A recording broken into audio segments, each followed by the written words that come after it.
Good afternoon again. Welcome back. We are about to start, and the next session is a panel discussion, New Frontiers for Inclusive Speech Recognition. Moderator is Anne-Marie Killian, CEO of TDI for Access.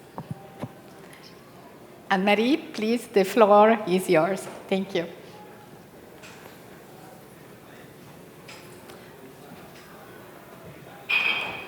We good?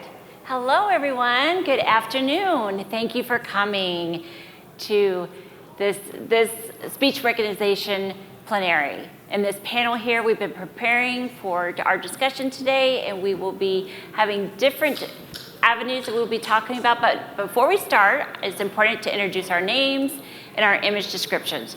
So I am Anne-Marie Killian, and I'm CEO for TDI for Access.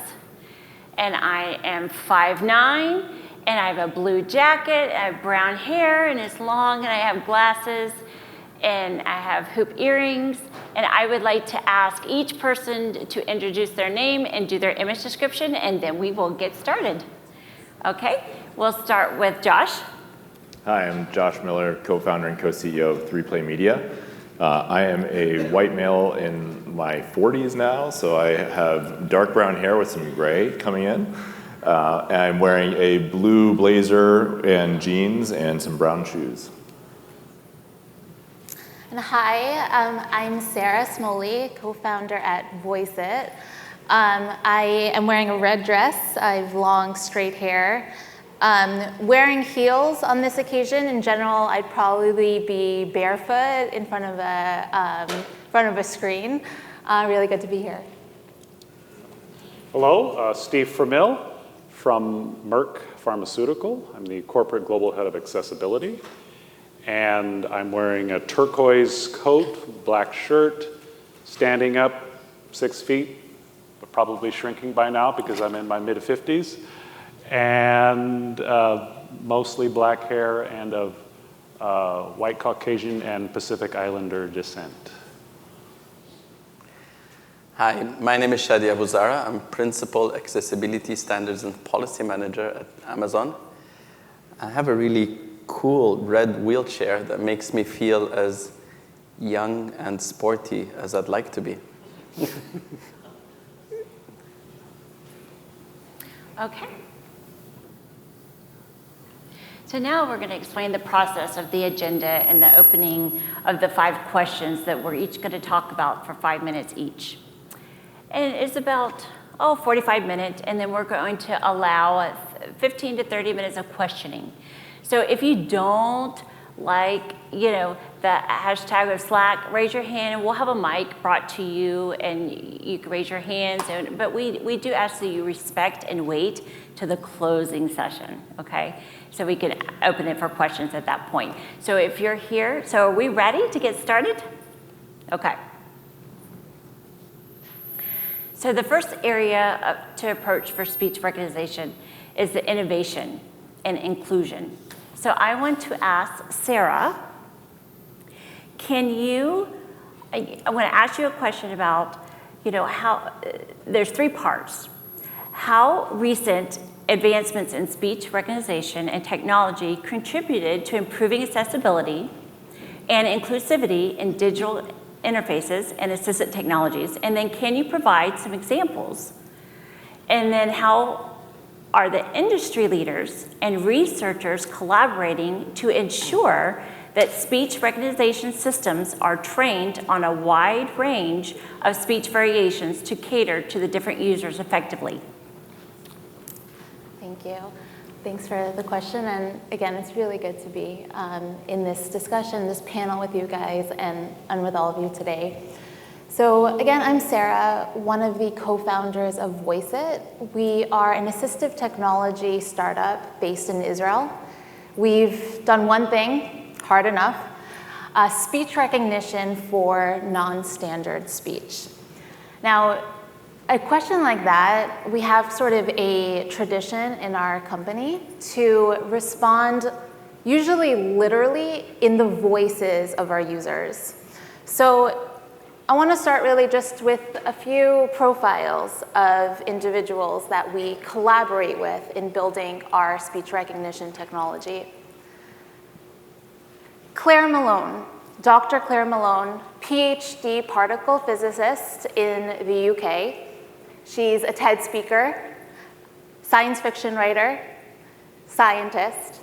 She also happens to have cerebral palsy and finds it very difficult for people to understand what she says. Michael Cash, my colleague, our product specialist based in Tel Aviv.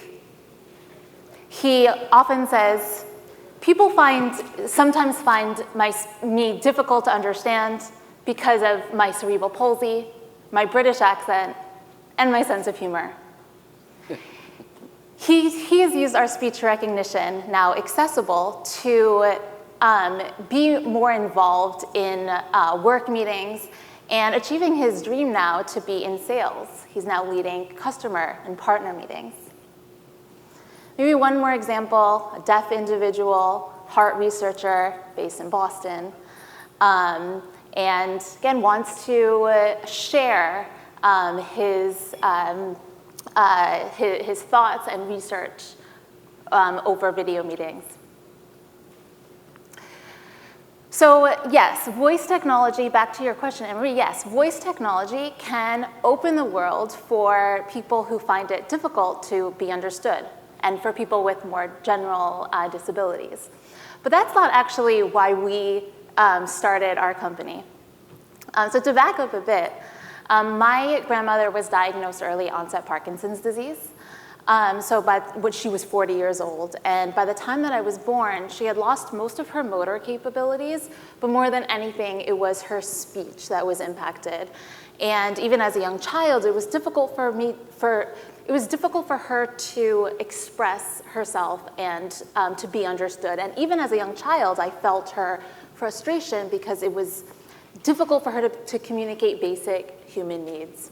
And so that was kind of our inspiration to develop a technology that can learn her way of speaking and then essentially translate for her and help her to communicate by voice, whether it's saying, I love you, or communicating with a medical professional.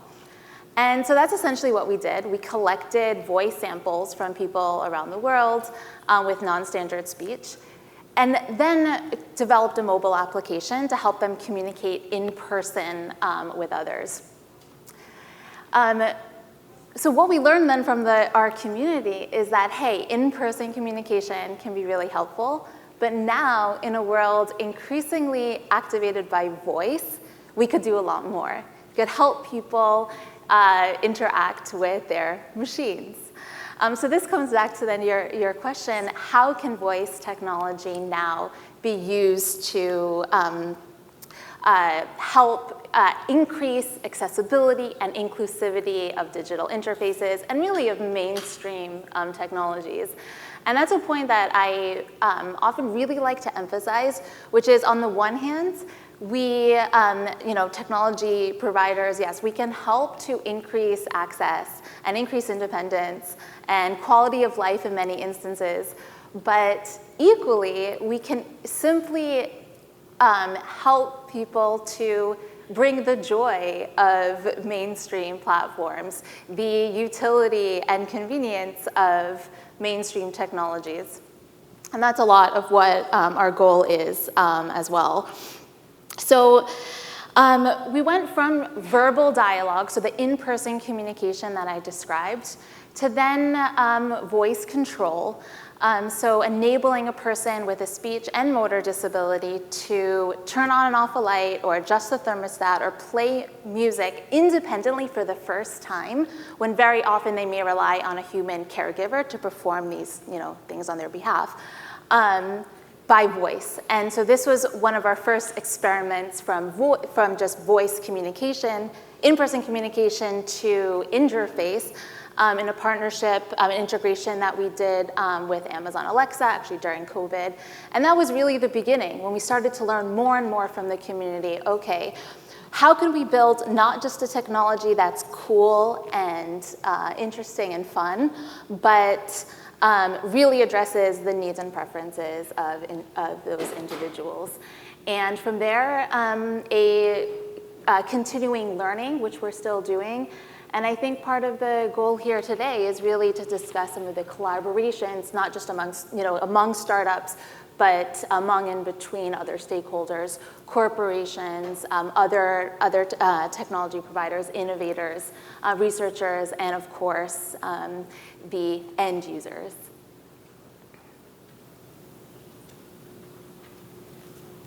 Thank you, Sarah. I'm touched by your story. Obviously your story about your grandma, what you did in your work, it really inspired you about your mom. So thank you for that. So next, Shadi, are you ready for your question? Okay, so speech recognition has the potential to greatly enhance media accessibility through features like real-time, captioning, and simultaneously translation.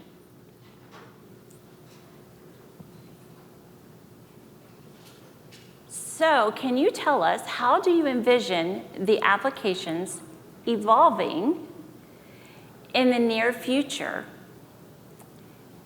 And what the challenges do you foresee in the terms of accuracy for language and diversity in that? Yeah, thank you very much. Where do I start? Well, let me back off. Before answering the media question, just speaking a bit personally, for me, speech technology has been truly a life changer. One of my many talents is getting into bed and forgetting the lights on. Now, having to crawl back into my wheelchair to go switch off the lights. I have a remote control, but that's also always somewhere else. So what I'm trying to say is just being able to control the environment by speech, just simply using my voice for commands, switching channels on the television, these kind of things. It's just such an incredible helper. And it's these things that just really make such a big difference in the day-to-day life. So, so speech technology has just so many uses, and I think Sarah was talking about, individuals, specific people, and how they're benefiting from them, from that technology in different ways. But there are many other uses. I think, this conference has already been often mentioned, the automatic captioning. And I think people have seen automatic captioning a few years ago and have seen it more recently, just the incredible improvements happening, nearly exponential. So it's just, in a matter of time. But we're looking at so much more, and I think this is just the beginning of how many more uses. One of the features that Amazon has, for example, is called Dialogue Boost. And what it does, actually, using speech recognition, is identifying the speech in a movie, say, and then suppressing the background noise to try to make the audio clear. And you can set, how far do you want to do that? There's actually a very nice preview for us in the studio. If a small plug, we have a stand, and you can actually come and look at that live, how that's being used. Again, this is a completely different use or a very different way of using speech recognition or speech technology more generally to provide an accessibility improvement or a feature. So what I'm trying to say is, I think there are so many uses for so many different people, and we're only seeing the beginning and seeing the improvements here that can potentially happen.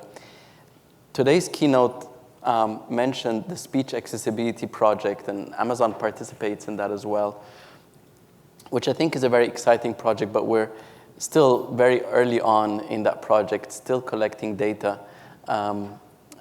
trying to improve. I think Christopher Patnaud from Google was talking about that, trying to collect data here to collectively improve speech recognition for more people around the world.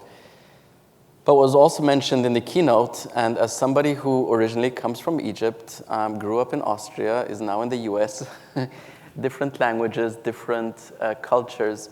There's a lot ahead of us in terms of collecting languages from people with diverse accents, let alone languages, and from different regions, from different areas.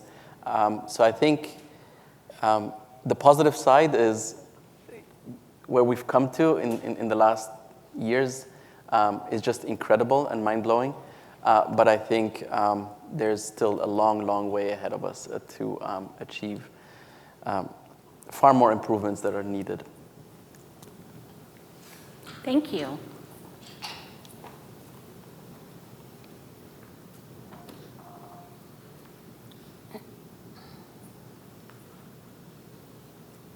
So next area of topic discussion is Steve, okay, talking about education in business environments. Okay, so the exact question is, speech recognition can play a pivotal role in education and business environments by facilitating the communication and interaction for individuals with diverse needs. Could you share some insights into the practical benefits and challenges of implementing speech recognition solutions in these contexts? Certainly, and thank you for having the one non-speech recognition provider here on the stage. It's a delight to be here. And I think about some of those challenges. If you at Merck, and we're a global company, my meetings start as early as 6 a.m. and I'm having conversations with multinational accessibility stewards all around the globe, even to the late evening. So a lot of different mother tongue backgrounds other than English. Of course, the company runs and operates in English. So it's one of those things where you get accustomed to being able to understand different accents. But I think, one of the things I found, it was a few years ago, a little story about with PowerPoint. PowerPoint is like the way we communicate at Merck, That's the only question, do you have a PowerPoint for it? And of course, there's a feature on there where you can have translations, verbal translations while you're presenting. And you can do it in English, or you can start flipping languages around. And so I remember one meeting I had with the team in Spain, and I thought I was so clever.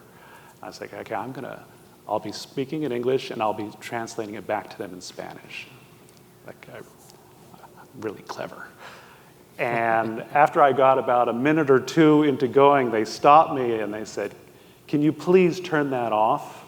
Because it's making our heads explode. Because what they're having to do is translate 3 times into English, and then what they're hearing me say, and then what they're seeing on the prompt. So I think it's fantastic, and we should definitely. But I think as a consumer, as a global company, we have to be kind of sensitive to how we're using these different tools given the audience. Another story is that I've got accessibility stewards, 70+ stewards globally in every market that we have an office. And I recall just last week, I believe, meeting with the team in Vietnam, and I found for some of the individuals, understanding them was very straightforward, and some of them wasn't. And so this is where having some sort of accent, as you were saying,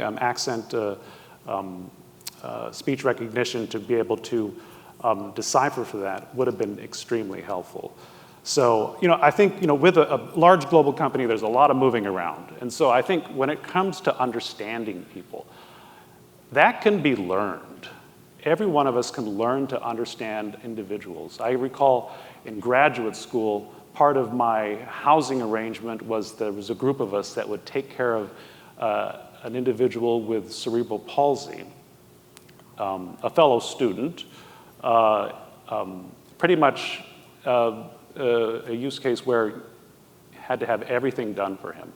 And understanding him at first took a little while. It took some time. But through the course of time, I could easily take dictation for the papers that he was writing and understand him and be able to communicate and translate.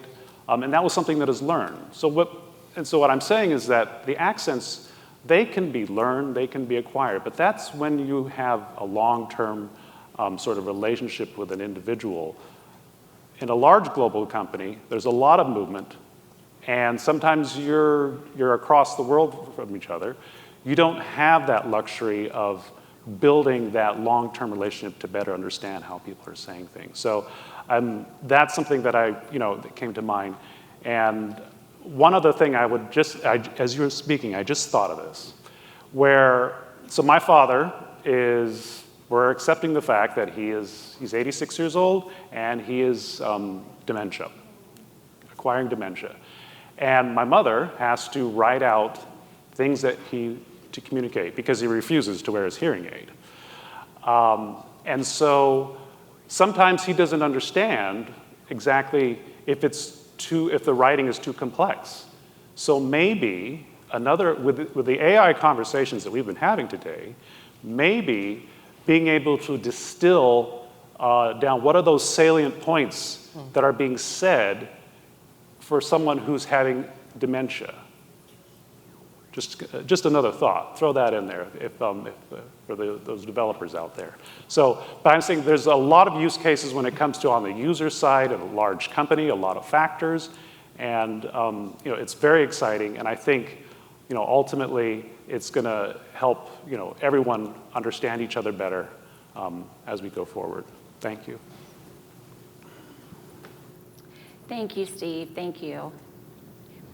Okay, so the next area that we're going to talk about is speech recognition, and speech recognition is technical challenges and limitations. And Josh.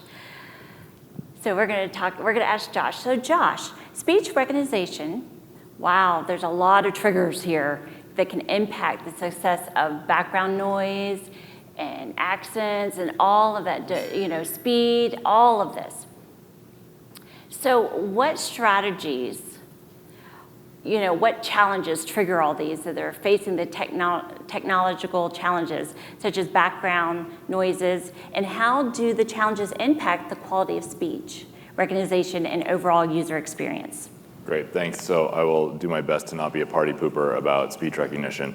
So to give you a little bit of background on 3Play Media, we are a media accessibility platform. We are focused on delivering high-quality captioning, audio description, and other accessibility services at scale. And so we've been combining technology with humans in the loop to actually really deliver very, very high quality with the use of speech technology. So we were using speech recognition 15 years ago to actually make this process scale better and go faster and be able to deliver more accessible content. And from the very beginning, we thought about the idea of accessibility is not just about compliance and for deaf and hard of hearing or blind and low vision, but actually about enabling people to consume content along the lines of their preferences and really enabling people to consume it however they want. So we think a lot about that when today we see conference platforms being able to deliver speech recognition. Some people really prefer speech recognition in the platform over a higher quality live human captioner because the speech recognition is faster. And that can make a big difference in the way they consume that content. And it ultimately depends on their own human, their own capabilities in terms of how they're listening or how they are lip reading or whatever it may be in terms of following that content. And I think that's one of the biggest things we have to think about when it comes to the challenges are the user preferences. And then the content itself. And so it's kind of been alluded to in a few different ways here. It was talked about in the previous panel about the CVTA as well, is that we really need to understand what is the content itself and what is the context that the user is consuming that content in. So in our world, we use speech recognition and then correct it with a human and then do some QC on it before we put it out. And that's because speech recognition will assess what is being said, but it's going to not do as well when it comes to speaker changes or overlapping speakers or background noise, all the things that Anne-Marie alluded to. Other things in certain types of content that's really important would be non-spoken sounds that are actually really relevant to the plot, which are really hard to capture properly.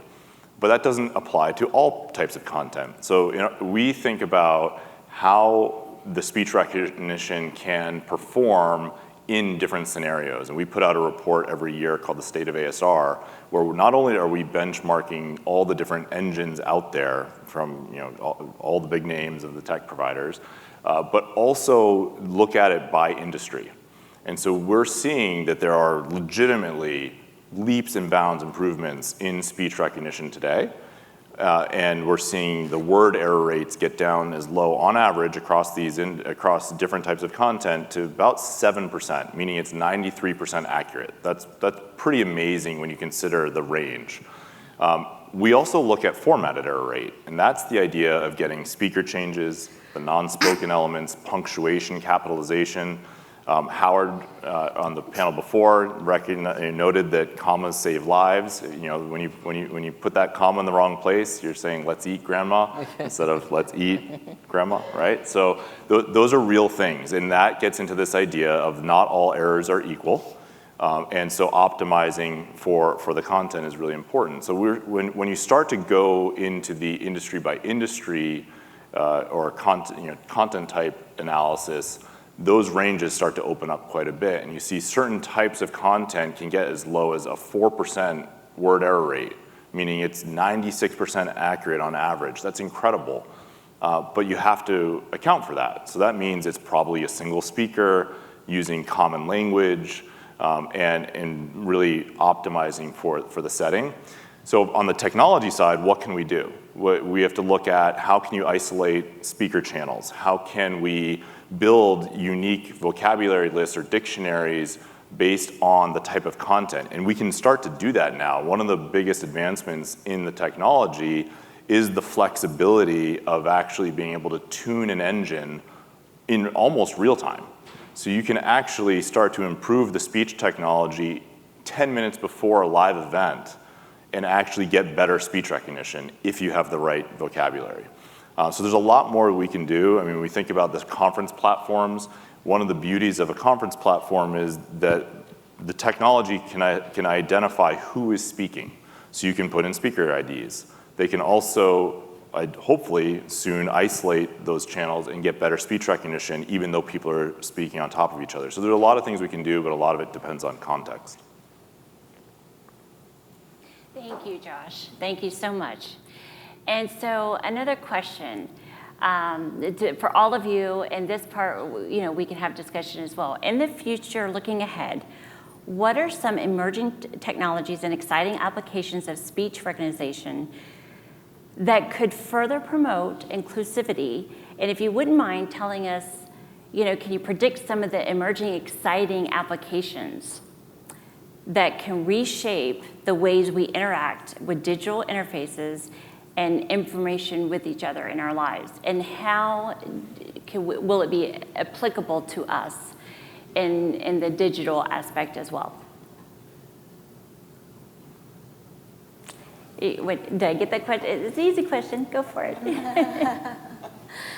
Sarah, go ahead. Yeah, maybe I'll start. Just kind of to come back to what I described in the beginning. I mean, when we started building our technology, we had no idea of where we were actually going and how far we would come. What is kind of or what was science fiction, even for us, a few years ago, in what's called continuous speech recognition, which means enabling the person to speak fluently. So it's in the case of someone with a speech disability, to have the technology understand what they're saying, very similar to the way the technology would understand someone with standard speech.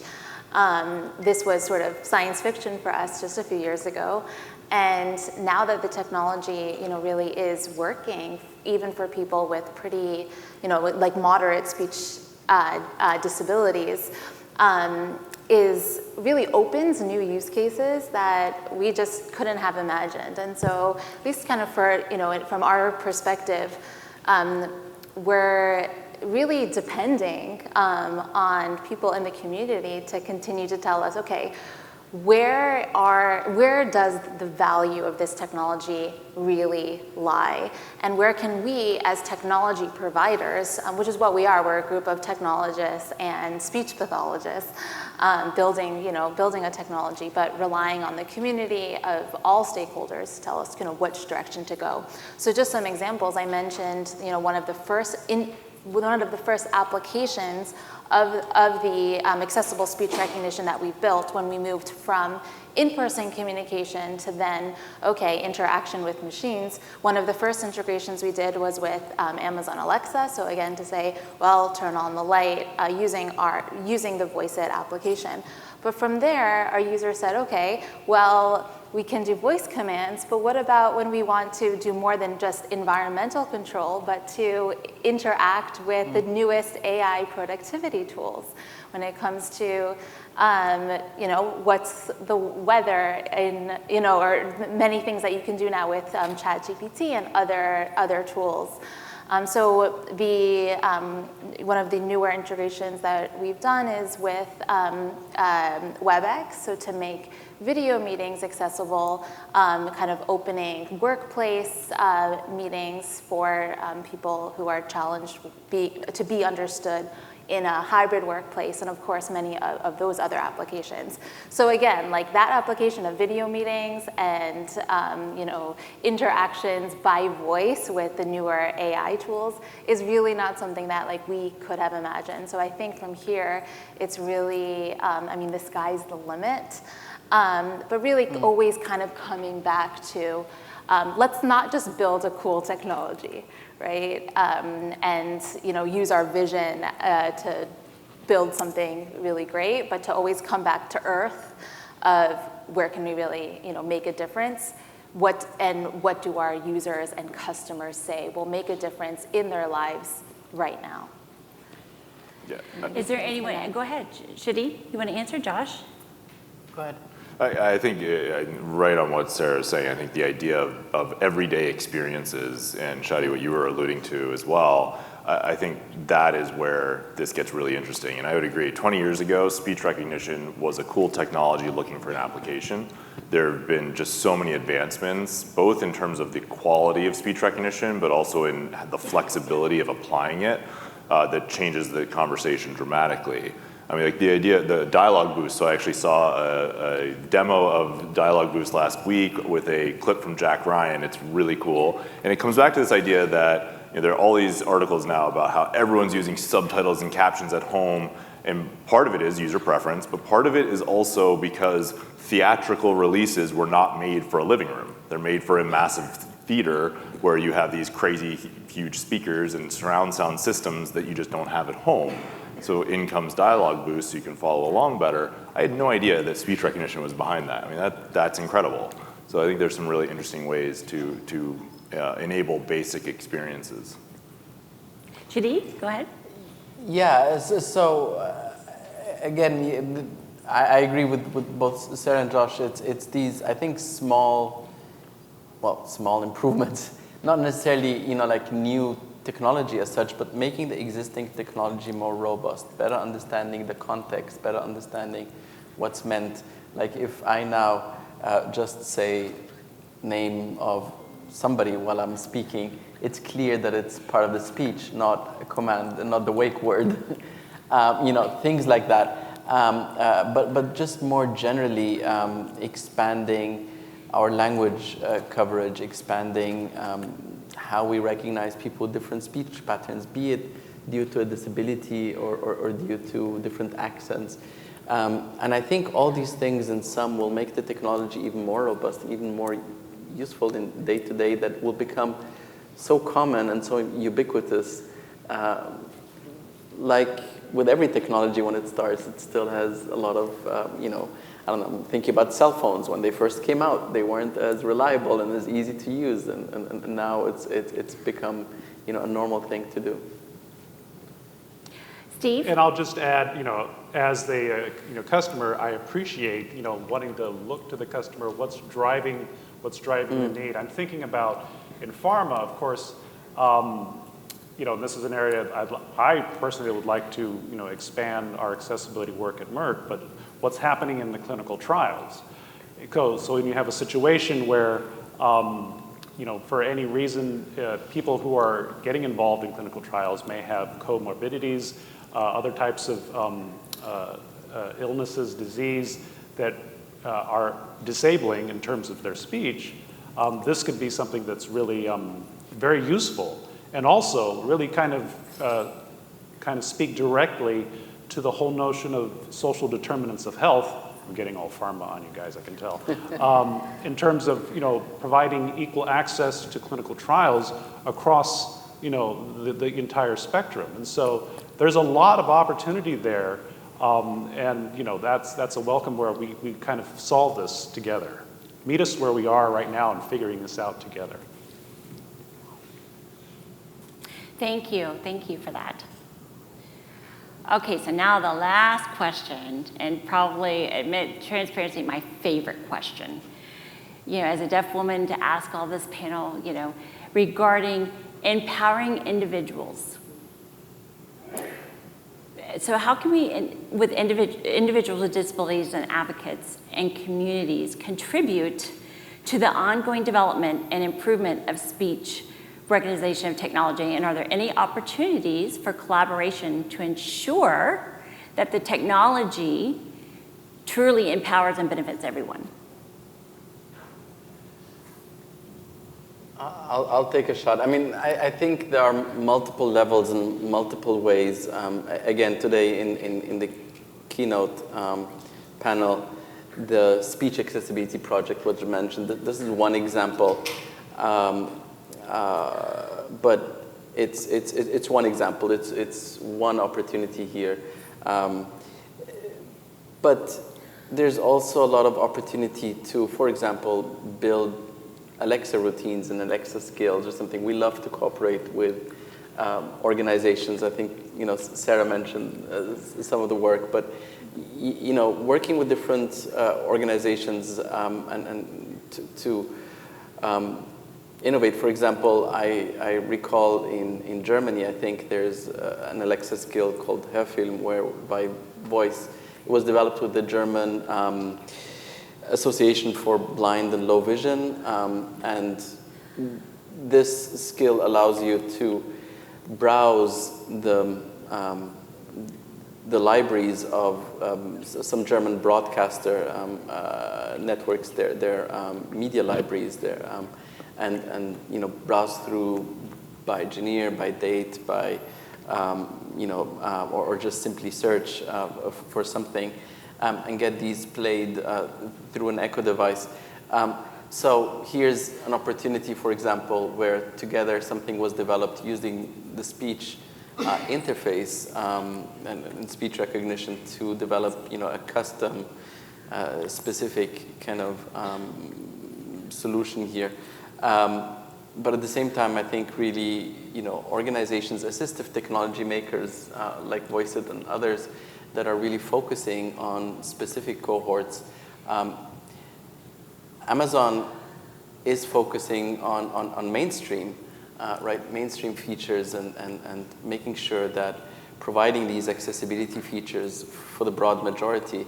And I think there's this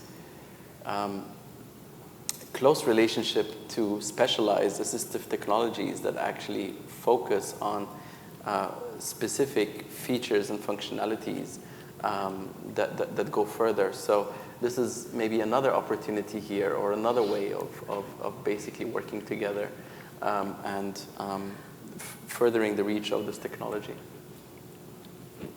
I think Thank you, Shadi. In our Josh? world, we think a lot about feedback loops and how to improve the technology. And I think it goes beyond that too. I think whether it be a basic communication device or a tool to improve communication versus mainstream captioning, I don't think we're probably doing enough to close that loop and to get enough feedback as to when is it working well, when is it not working well, how can it be better, what are the actual problems. In our world, where we are essentially selling to content producers or publishers, and whether that be in the media space or in the enterprise, we're selling to someone making a decision on behalf of the user. And that's a weird place to be, right? And so is that feedback on the user experience actually getting to that person? Probably not that often. And I think we need to think about that. And how do we enable that feedback loop better and to be able to identify where are things working really well and where does there still need to be improvement? Sarah? Yeah, maybe I'll just add, and Emery, I'm glad you said this. You said this is a question close to your heart, and I think it's something, really that we all share. I would like to sort of say that it's so important for people to really be engaged, I think, in a way that mainstream consumers simply don't have to be. I think it's, I don't know the statistic, but I'm assuming most consumers don't, if they don't like something or it's not working for them, they throw it out and walk away. I really believe in my experience in this field, in building assistive technology, it's sort of it's just incredibly helpful for people to really be involved, whether they're, and engaged, to share their experiences, because it's not always obvious. And what's been also, I think, challenging, and that what we've experienced is that sometimes people are not used to being listened to and heard. So it takes an additional effort to, do additional interviews or to kind of get the information in order to improve the technologies and improve the accessibility of the products. So I think there's a few efforts among startups and among larger corporations for people to be involved in beta testing, for people who are simply stakeholders, maybe caregivers and others, to be involved in that research. And I just would urge that that's incredibly helpful. And one other point that I'd like to kind of make here is sort of turning that question a little bit on its head a bit, to express a challenge here. And I know that a lot of us have experienced this. I was just speaking the other day with Professor Mark Hasegawa-Johnson, who manages the Speech Accessibility Project, together with the 5 major tech companies. And we were discussing the challenges of data collection in this space, in that, when we talk about people with non-standard speech or people with speech disabilities, this sounds in mainstream dialogue, this sounds like a very niche thing, right? But actually it's extremely diverse, and there's not always a central location to, or a central place to go and say, okay, let's, collect voice samples or engage people in this area. So I'll just kind of turn that question around of, as other people's perspectives on, in engaging people and engaging the community as we build products and technologies to ultimately benefit everyone. And just briefly, I would say that, at Merck, being not only the accessibility lead, but also co-chair of our Disability Inclusion Strategy Council. And one of the projects that we are, embarking on is inclusive packaging design when it comes to our pharmaceutical packaging. It's not equal across the globe. In Europe, there are laws where they have to have Braille on the actual packaging of medicines. And so this is an area and opportunity where assistive technologies and providers of such, we can collaborate together on what that could be. We haven't defined it. We're really at the beginning of this journey. It'll take 18 months at least just to get the ideas. Everything at Merck takes 18 months. And also, when it comes to software as a medical device, used within our research labs and with clinical trials, there's a lot of opportunity, I think, when large corporations and providers collaborate together. So I think, it's very exciting. And I want to add something. So we have a little bit of time before we open questions, 28 seconds, but I just want to emphasize inclusive disability research, oftentimes we're finding solutions themselves to describe people who are impacted. For example, if there's an impact in sign language interpreting, is there can you only get an interpreter himself to discuss the AI impact? No. There's the part of us, we need to be bringing in people and talking about it and consumers and bring that to the table for the discussion of AI and come up with solutions. And that's already, we have in-house experts that can solve this. And so maybe I'm curious, you consumers, have you been brought to the table for this discussion? It's important for you to believe in the person who is innovating these solutions. But are you involved in the different communities with disabilities? Because one size does not fit all. It just doesn't. They're all different. We're all different. So there are consumers, organizations, and resources that are available. And sometimes people go, oh, I can't find. Well, are you in the field of getting the solution of innovations? It means you know the community. You got to go out there. You've got to be inviting them. It's not just people with disabilities, but different backgrounds. People of color. Involve them. The different things, economically challenged. So we need to include and discuss and influence all the feedback. Okay? Okay, so now I'll open it up the floor for questions. So, okay. So you want to come up here and have a voice? Yes, come up here, that's fine.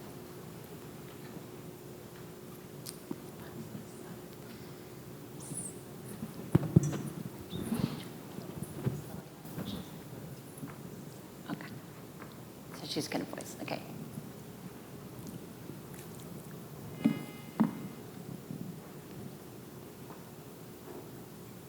You're fine, I'm going to watch her. My name is Christian Vogler. I'm with Gallaudet University. My question is in regards to a personal experience with deaf people who have accents. I know that there is quite a variation. Some people's voice is easy to understand, but some people, it can be quite the challenge.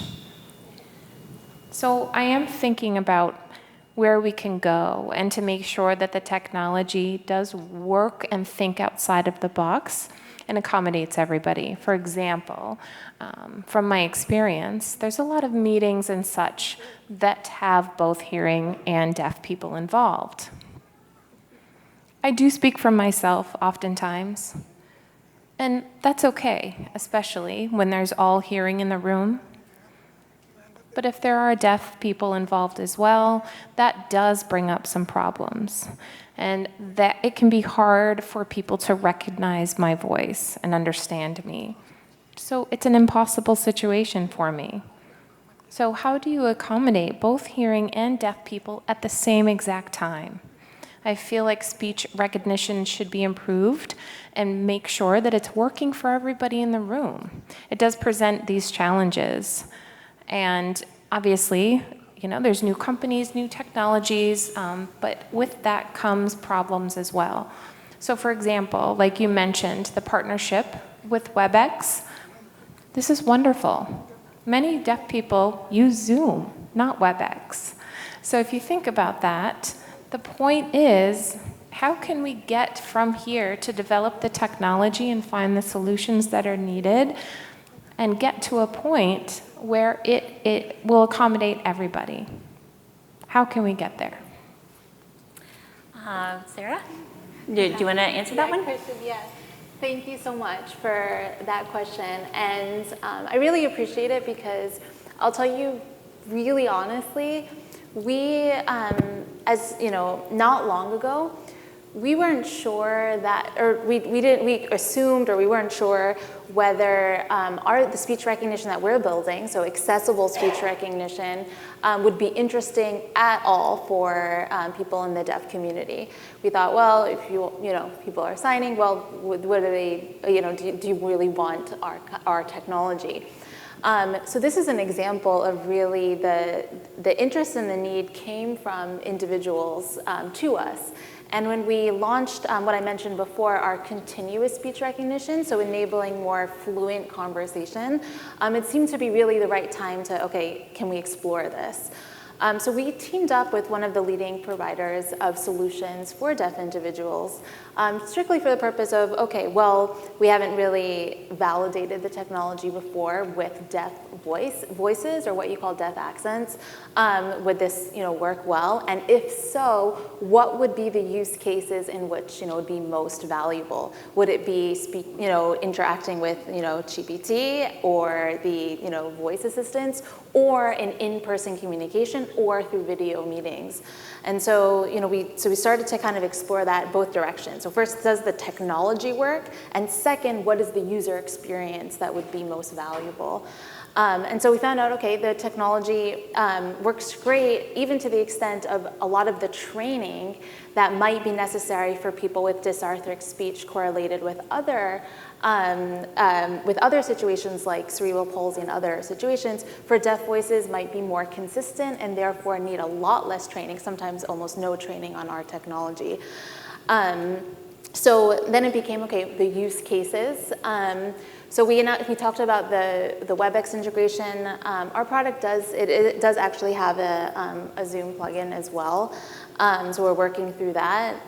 But I think it also still kind of comes down to the partnerships that we're building. So it's not something that a startup can do alone. It's not something that a corporation can do alone. It's not something that a university can do alone, but working together to find that solution. Again, the technology, the user experience, and then the actual real world application in a business model, by the way, which is a totally different discussion, but a business model that actually can get the products into the hands of people that can benefit from them. Shadi?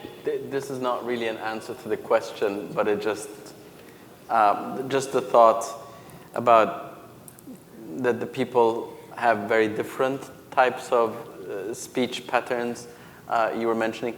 That's not only in the deaf community, it's also many other disabilities. If you think about ALS or Down syndrome or cerebral palsy, or and I think this is again what I meant at the very beginning by a lot of work ahead of us to make these improvements. Some are also progressive. That means you might have. I'm thinking of things like MS or multiple sclerosis or other kinds of disabilities where you could be on one day have a certain speech pattern, another day have another.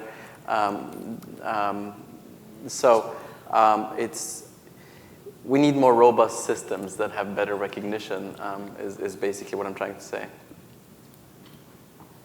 Okay, thank you so much. Any other questions?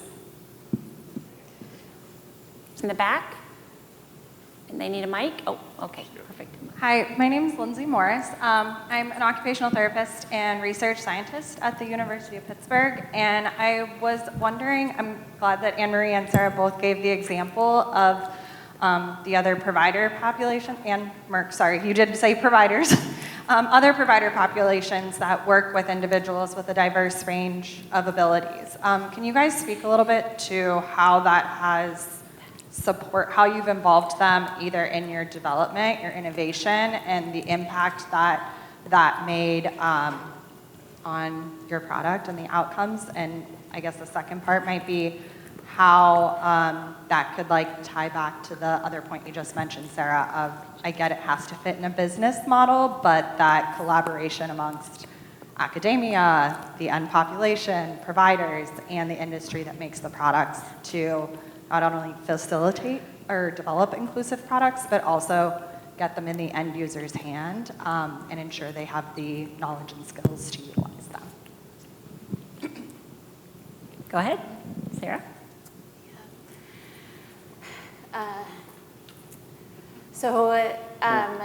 clinicians, providers, caregivers, family members are extremely important part of the development process and has been from the beginning.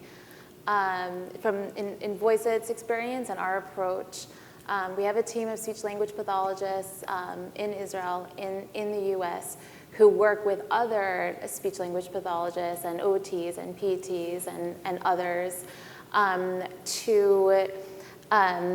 initially to identify individuals who can benefit from the products or to be involved in research, and also to bring feedback, back to our development team in the sense of the feedback loop that Josh described.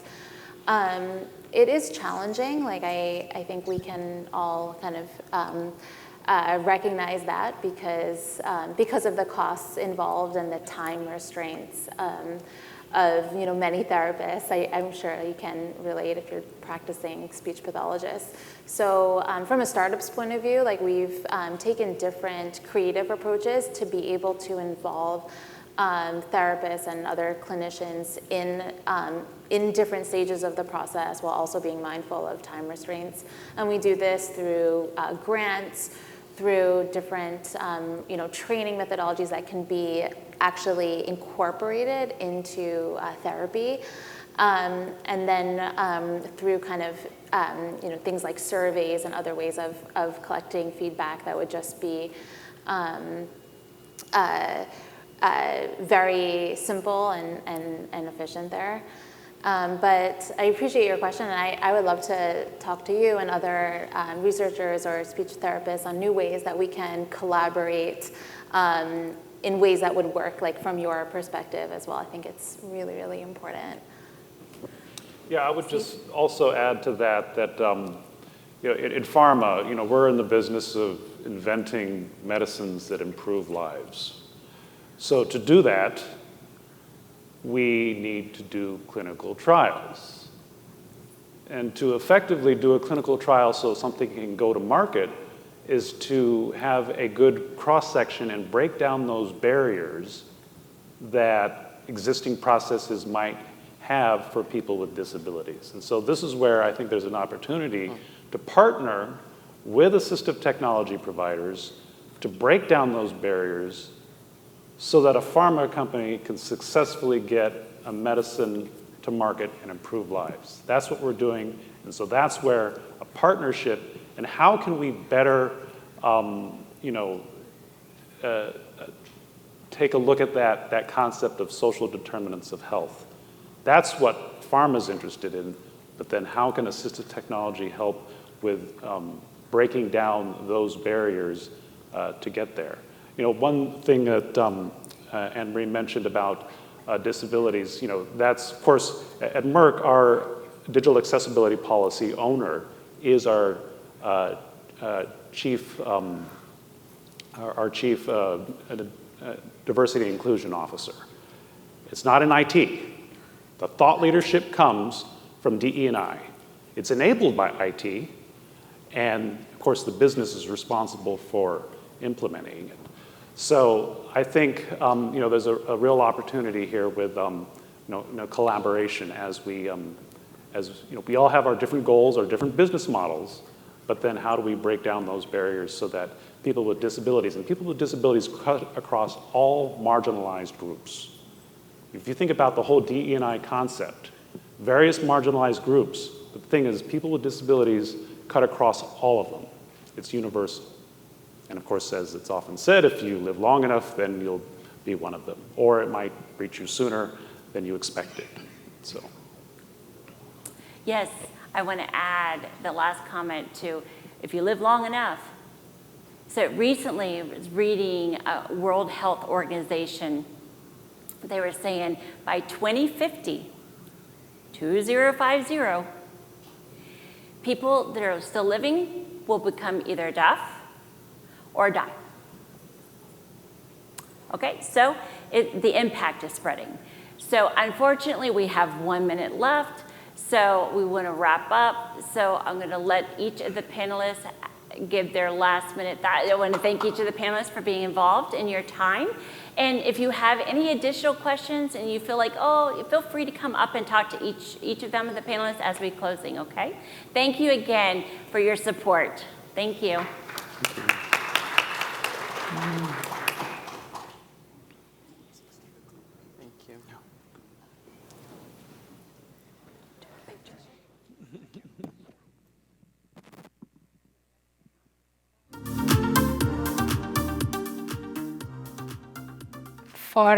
Thank you again to the panelists. I would like just to announce a networking break. Half an hour, 30 minutes from 3:45 to 4:15. So please, if you are interested in the next topic, in this room, we will talk about new enablers for inclusive workplaces. Thank you.